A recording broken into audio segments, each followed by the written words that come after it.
No one wants to waste their valuable time and energy with ineffective training in pursuit of their goals.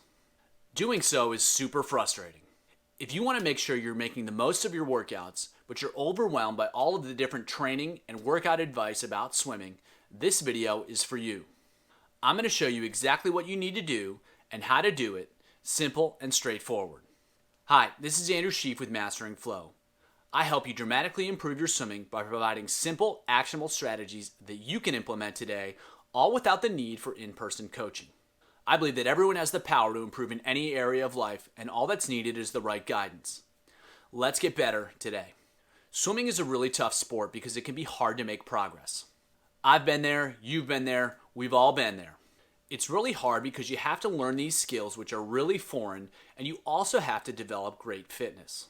For instance, what do you do if you can swim really well at slow speed for one lap, but you struggle to hold it together when you push the pace or extend the distance? If you're like most, you probably just continue to swim nice and easy with plenty of rest. Or you go crazy and swim as long and as hard as possible with zero consideration for how you're swimming. Different approaches, same results, which is no progress. The first person might have great skills, but they lack the fitness to sustain those skills. The second person might have great fitness, but they can't use that fitness because they don't have the skills to create speed. Rather than taking those approaches, you need a plan. You need to approach your training so that you can learn to sustain your skills and execute them in a race when it really matters. As promised, here's your simple solution. There are 4 types of training that you need to do. You need to do it right, you need to do it faster, you need to do it longer, and you need to do it harder. You can emphasize whichever you want depending on your goals. We're going to go into each type in more detail so you know exactly what to do and exactly how to do it. But before we do, I want to clue you in on the key secret. As I told you in my last video, which you can find here, you need to be constantly integrating both drills and regular freestyle into your training to optimize learning. The drills provide key reminders of the sensations of how you should be swimming. Without them, it's really easy to fall back into poor patterns. Now, as a quick note, you can work in all 4 areas at the same time. Just place a focus that's most appropriate for your goals for right now. Do it right. This is pure skill work. The focus is on swimming well with no physical pressure. The speeds are slow and the distances are short. It's all about learning. You can use this type of work to groove your skills you've already gotten a handle on. Or you can use this type of work to take your skills to the next level. In that case, you're figuring out new ways to move through the water more effectively. Once you figure these ways out, then you can learn how to train these skills with the other options we'll explore shortly. These sets are like money in the bank. They're an investment in future performance because you're staying in touch with your skills, and your skills are what create speed. Second one is do it faster. This type of training is all about speed. Remember that all races, even the longest ones, are races. It's all about who swims the fastest. If you want to go fast, you have to practice going fast. Of course, going fast isn't just about effort. It's also about skill. You need to practice executing your skills fast if you want to learn how to swim fast. These sets create the conditions for you to do just that. Here are the key parameters. The goal is to execute great skills as fast as possible. Everything sets you up to practice going fast, and that happens by reducing the amount of fatigue.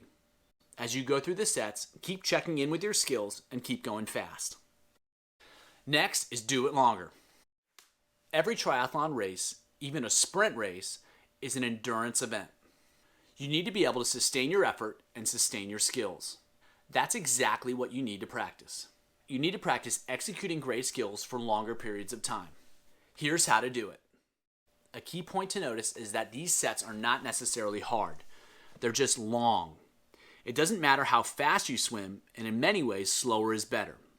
Keep it under control, execute your skills really well, and let the volume do the work. You'll get plenty of speed and effort during other sets. Last is do it harder. This is the step that should be used most cautiously. It's the most difficult by far. You're going to be pushing the pace and pushing the speed.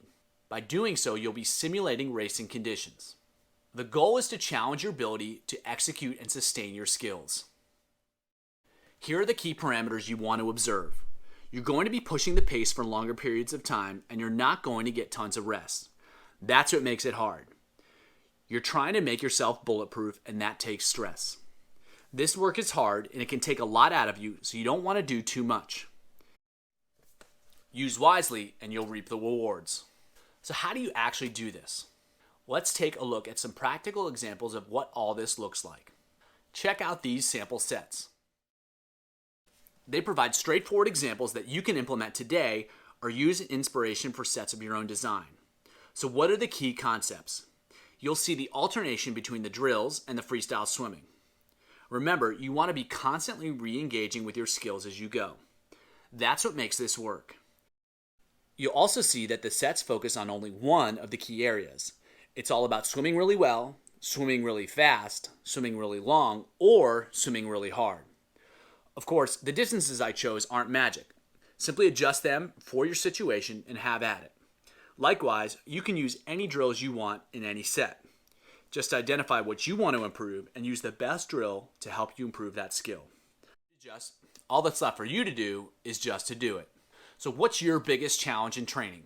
Just comment below, let me know what works so I can keep learning and help others improve their swimming. As always, keep it simple and keep getting better.